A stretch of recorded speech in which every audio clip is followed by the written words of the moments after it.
जिनके लिफाफे थे पोस्टल बैलेट के 150 के, तो वो स्कैन नहीं हो पाए थे।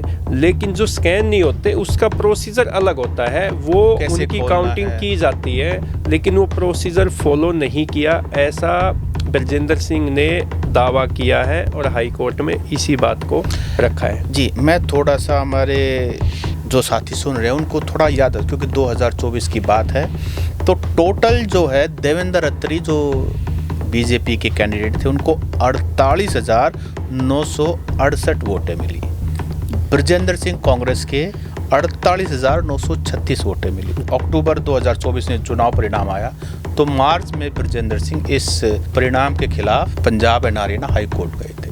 ब्रजेंद्र सिंह हारे थे, बल्कि इस चुनाव परिणाम को चुनौती दी थी हाई कोर्ट में। उसके बाद मामला सुप्रीम कोर्ट में पहुंचा और अब सुप्रीम कोर्ट ने जो ब्रजेंद्र सिंह एक ऐसा नेता है जो कि लोगों के बीच में जा रहे हैं और लोगों की जो उम्मीदें हैं, जो उनकी कांग्रेस कार्यकर्ताओं का जो ये कहते थे कि भाई दीपेंद्र से अलग कोई नेता इतना लोगों से घुलता मिलता नहीं, तो ब्रजेंद्र सिंह ने वो प्रयास किया है। हार जीत के अंतर से ज़्यादा अगर ये पोस्टल बैलेट रिजेक्ट हुई है तो उसके लिए दोबारा रिकाउंटिंग ऑन द स्पॉट प्रावधान होता है कि ऑन द स्पॉट, और वो उन्होंने कहा भी था, लेकिन वो उनकी बात नहीं मानी गई।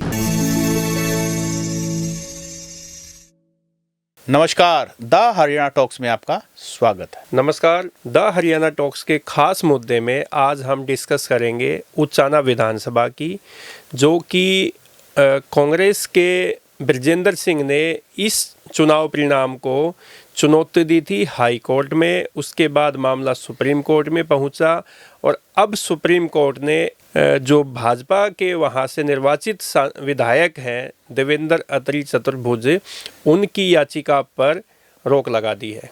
जी, तो ये बड़ा हाई स्टेक चुनाव था उचाना का, क्योंकि उचाना एक ऐसी सीट थी जहां पर ना सिर्फ कांग्रेस के ब्रजेंद्र सिंह हारे थे, बल्कि दुष्यंत चौटाला भी हारे थे। और उचाना हरदम से एक इम्पॉर्टेंट सीट रही है। सिर्फ 32 वोटों की जो हार थी उसने बड़े को चौंकाया था। और इसी को लेकर के कि जो बैलेट पेपर की जो काउंटिंग हुई थी, उस ऑब्जेक्शन को लेकर के ब्रजेंद्र सिंह ने हाई कोर्ट में एप्लीकेशन लगाई थी और उस एप्लीकेशन के खिलाफ ही बीजेपी के देवेंद्र अत्री चतुर्भुज गए थे, जिसमें सुप्रीम कोर्ट ने आज उसमें क्लियर कर दिया है कि भाई जो ब्रजेंद्र सिंह गए थे वो केस जो प्ली उन्होंने डाली थी वो अब मामला चल सकता है।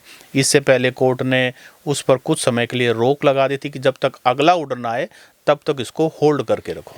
अब देखने वाली बात ये है कि अगर पोस्टल बैलेट की काउंटिंग हुई, रिकाउंटिंग हुई, तो परिणाम कुछ भी हो सकता है, क्योंकि जो चुनाव परिणाम था वो मात्र 32 वोट में हार जीत का फैसला हुआ था। और अगर रिकाउंटिंग होती है तो ये जो 32 वोट का जो अंतर है ये कम भी हो सकता है और ज़्यादा भी हो सकता है। तो इसलिए ये जो देवेंद्र अत्री है, जो भाजपा से विधायक उचाना से, उनके लिए खतरे की घंटी है, क्योंकि सुप्रीम कोर्ट ने उनकी अपील को खारिज किया है। जी, ओपी जी साहब ने कहा खतरे की घंटी। जब अक्टूबर 2024 में चुनाव परिणाम आया तो मार्च में ब्रजेंद्र सिंह इस परिणाम के खिलाफ Punjab and Haryana high court गए थे।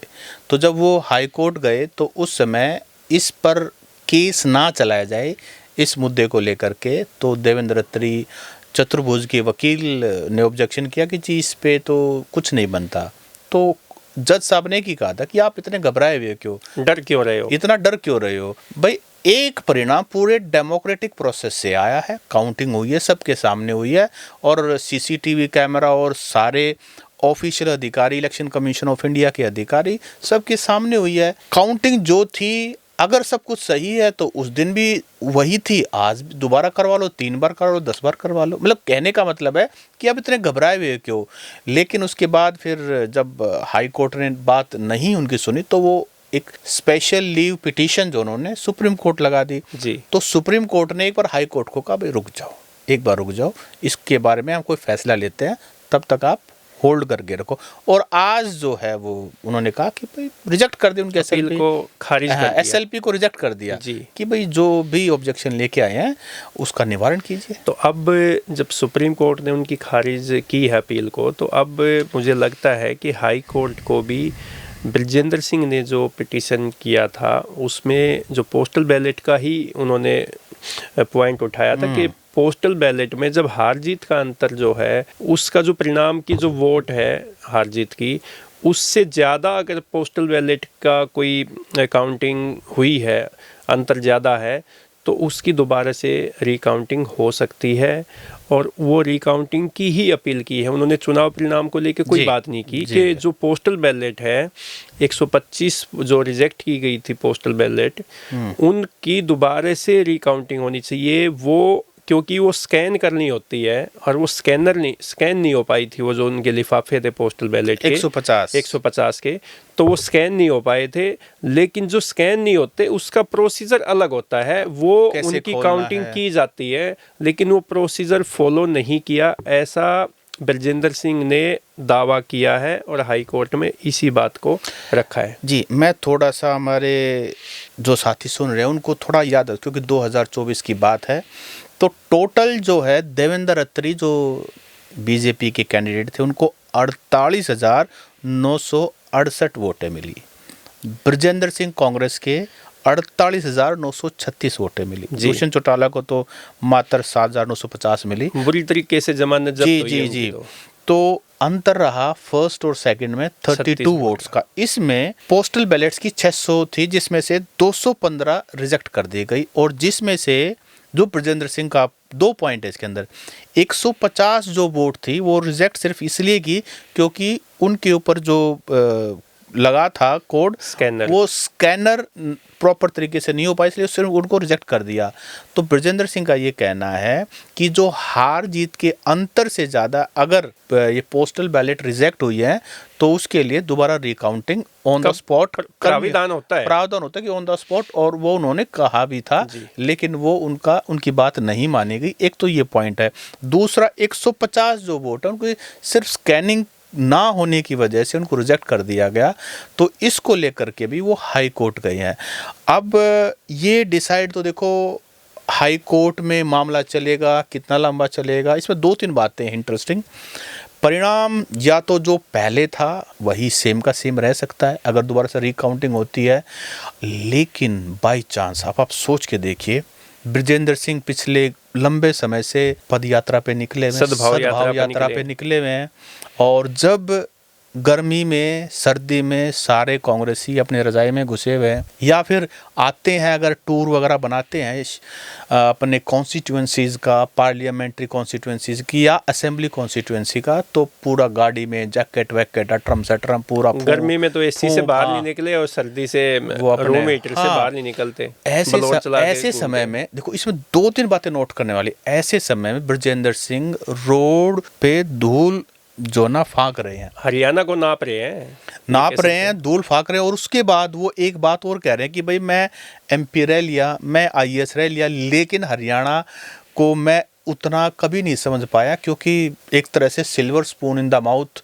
वाली बात है। हालांकि स्ट्रगल तो किया, लेकिन हरियाणा को ना ऐसे नहीं नापा, कभी ऐसे समझा नहीं। तो मैं बहुत कुछ सीखा एज ए ब्यूरोक्रेट्स के तौर पे तो हरियाणा को उन्होंने देखा होगा, लोगों को उनसे मिले होंगे, लेकिन जो ज़मीनी हकीकत है, जो किसानों के मुद्दे हैं, जो मज़दूरों के जो मुद्दे हैं, जो व्यापारियों के मुद्दे हैं, जो आम आदमी के मुद्दे हैं, रोज़गार का है, मतलब बहुत सारे मुद्दे हैं जो हरियाणा के गांव में, हरियाणा के लोगों के बीच में जाने से पता चलता है। ये हवाई जो 152D से और जो हाईवे से जो गाड़ियाँ फराटा भर के जाती है ना, वो लोग हरियाणा के गांव के लोगों के मुद्दों को नहीं समझ सकते। इसमें देखो एक बात ये है कि आज ब्रजेंद्र सिंह ना आईएएस हैं, ना वो एमपी है, ना उनके पिताजी कोई मंत्री हैं। आज वो हारे हुए हैं। आज उनको ये वो हैं जिनको लोकसभा की टिकट मांग रहे थे, नहीं दी गई। यानी कि आज उनको लोगों के पास लोगों को देने के लिए कुछ नहीं है। यानी कि लोग अब जो उनके साथ जुड़ रहे हैं ना, और जो लोग उनके सामने आ रहे हैं, उनको पता है कि ये व्यक्ति हमारा नुकसान नहीं कर सकता, क्योंकि ना ये मंत्री है, ना ये कोई ब्यूरोक्रेट है, ना इसके पल्ले ना इसकी सरकार है।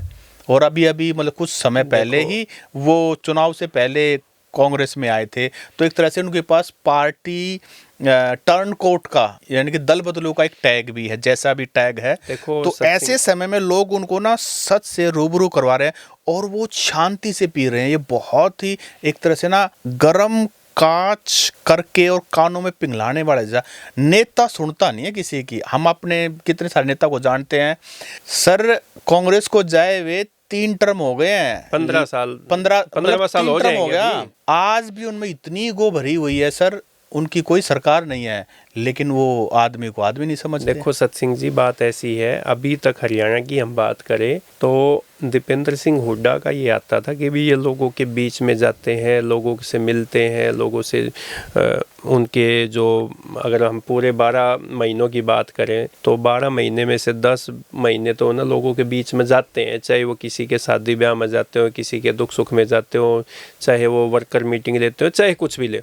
लेकिन जब दीपेंद्र सिंह हुड्डा जाते हैं तो उनके वहाँ पे कहीं ना कहीं जो अगुवाई करने वाले हैं वो कोई विधायक मिलेगा, कोई सांसद मिलेगा, कोई पूर्व विधायक मिलेगा, कोई पूर्व मंत्री मिलेगा, लेकिन माहौल बनाने वाले।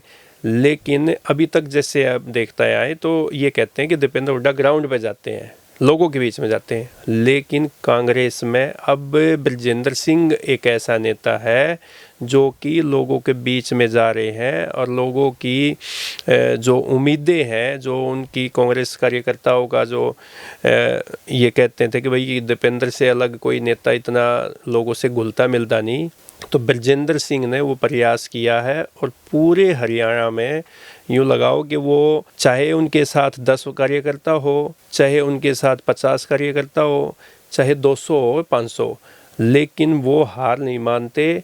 और अब हम जैसे उनकी स्टेटमेंट देखते हैं, चाहे वो कोई भी मीडिया का बंदा उनसे कोई बात करता है तो सीधी स्पष्ट तौर पे वो अपनी बात रखते हैं, उनमें ना कोई फिल्टर लगाते, ना कोई वो इधर उधर की बातें करते।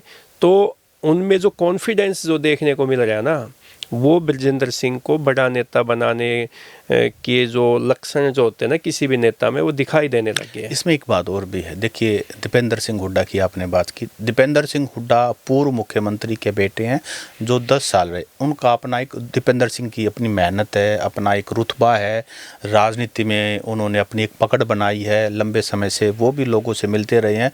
तो जो लोग दीपेंद्र के पास आते हैं ना, तो उनकी एक एक्सपेक्टेशन, दीपेंद्र से कोई फ़ोन करवाना है, डीसी को धमकवाना है, नहीं धमकाने के मतलब तो नहीं आते सर, होंगे क्योंकि सर नहीं धमकाने आप भूल गए, फिर आप भूल गए, उन्होंने डीसी को फोन करके धमका दिया था, वो मुश्किल खैर जो भी है, मैं ये कहना चाह रहा हूँ सर कि मतलब दीपेंद्र सिंह हुड्डा के पास आते हैं तो लोगों को एक एक्सपेक्टेशन होती है, भाई फ़ोन करवाना है। लेकिन बृजेंद्र के पास जो जा रहे हैं उनको ये पता है कि भाई कोई फ़ोन वाला कोई लालच नहीं है, कोई कुछ भी लालच नहीं, फिर भी लोग उनके पास थोड़े थोड़े जा रहे हैं, ज़्यादा जा रहे हैं, कई थोड़े हैं कहीं ज़्यादा है, लेकिन लोग फिर भी धीरे धीरे जुड़ रहे। लेकिन वो संघर्ष देख रहे हैं कि ये व्यक्ति, इसको क्या ज़रूरत है। चौधरी छोटूराम की ब्लड लाइन से ये बंदा आता है, IAS रह लिया, XMP रह लिया, इसका बाबू जो है कैबिनेट मंत्री। अब ये देखिए ना, मोदी सरकार पता में नहीं कितने स्टील मिनिस्टर प्रभारी रह चुके हाँ, हैं। अब 40 मैं साल ये कह रहा हूँ कि उनका पॉलिटिकल एक्सपीरियंस और पॉलिटिकल एक्सपीरियंस जो है भूपेंद्र सिंह हुड्डा से कोई कम नहीं है, बल्कि वो एक टाइम में तो देखो भूपेंद्र सिंह हुड्डा से बड़े नेता थे चौधरी बृजेंद्र। ऐसा कहते हैं राजीव गांधी जिंदा होते तो शायद वो हरियाणा के मुख्यमंत्री जो बनने का उनका सपना था कब का पूरा हो। खैर वो अब इतिहास की बातें हैं।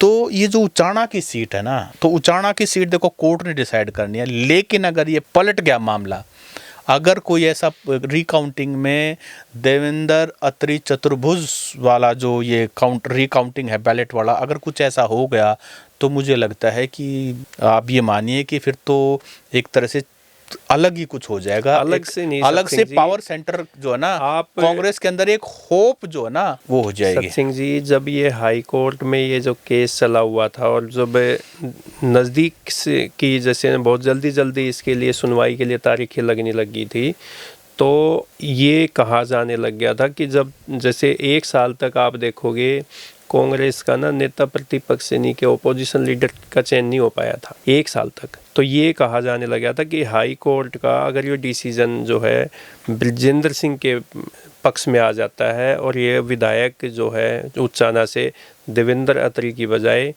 जीत कर ये जो पोस्टल बैलेट से बृजेंद्र सिंह अगर यहाँ से विधायक बनते हैं तो उनको नेता प्रतिपक्ष बनाने की कयास भी जो है हरियाणा में लगने शुरू हो गए ओपी जी पता है क्या है, बनाने को तो राहुल गांधी किसी को बना दे, लेकिन लीडर ऑपोजिशन को सभी विधायकों को बांध के रखना पड़ता। आज के दिन की सच्चाई ये है कि भूपेंद्र हुड्डा के अलावा कोई भी ऐसा विधायक नहीं है जो इतने सारे विधायकों को एक मुट्ठी में बांध सके। देखो ये भी एक सच्चाई है, क्योंकि बहुत लंबा अनुभव है उनके पास, 10 साल मुख्यमंत्री रहे हैं और जिस एरिया को वो रिप्रेजेंट करते हैं। राहुल गांधी किसी को भी बना सकते, किसी विधायकों को, जस्सी को कह दे तू लीडर ऑफ पोजीशन है तो कोई, अब देखिए ना, किसी को भी कह सकते हैं कहने को तो, लेकिन बात यह है कि अभी बहुत लंबी जर्नी बृजेंद्र सिंह को करनी है उस पोजीशन पर पहुंचने के लिए। लेकिन एक बात तय है कि देखो उनके पास एडमिनिस्ट्रेटिव एक्सपीरियंस भी है, पॉलिटिकल एक्सपीरियंस भी है, और ये रगड़े खा रहे हैं ना, जो ये आप ये मानिए कि गुड़गांव से लेकर के और उधर जींद होते हुए हिसार और सारी बेल्ट, महेंद्रगढ़, रेवाड़ी, नांगल चौधरी, उधर मेवात साइड में पंचकुला में पहुंच गए। तो ये चीज़ें बहुत सिखाते, यात्राएं बहुत सिखाते, और खास करके तब जब आपके पास कुछ ना हो, जब आपके पास ना हो, जब आप जाते हो लोगों के पास, तो लोग आपको वो सिखाते हैं जो आप कभी सुख में, कभी ताकत हाथ में, तब कभी नहीं सीखते। देखो यात्रा का आपने जिक्र किया, तो भारत जोड़ो यात्रा जब राहुल गांधी ने शुरू की तो उसको लेकर भी बहुत अलग अलग बातें बनाई गई कि राहुल गांधी तो ख़त्म हो चुका, अब यात्रा उसे क्या करेगा, भारत तो जुड़ा ही हुआ है, भारत जोड़ने की क्या ज़रूरत। लेकिन उसके बाद से आप देखोगे राहुल गांधी में काफ़ी कॉन्फिडेंस, मैच्योरिटी लेवल भी आया है, और लोगों में, देश में राहुल गांधी के जो पहले उनको यूँ मानते थे कि भाई इनको पॉलिटिकल समझ नहीं है, वो लोग भी कहने लग गए कि राहुल गांधी परिपक्व नेता होने लग गए हैं, अब हो चुके हैं। तो साथियों, देवेंद्र अत्री चतुर्भुज की जो एप्लीकेशन है वो सुप्रीम कोर्ट ने खारिज कर दिया। इसका मतलब सीधा सीधा है, Punjab and Haryana high court में जो ऑब्जेक्शन बृजेंद्र सिंह ने उठाया था उसके ऊपर अभी माननीय Punjab and Haryana high court को फैसला लेना है। रीकाउंटिंग होती है तो क्या परिणाम होगा, वो तो जब रीकाउंटिंग होगी तभी पता लगेगा। आपका इस पूरे मसले पर क्या कहना है, क्या फैसला पलट सकता है, और जो यात्रा चल रही है सद्भाव यात्रा, उसका क्या इम्पैक्ट ग्राउंड के ऊपर है? नमस्कार।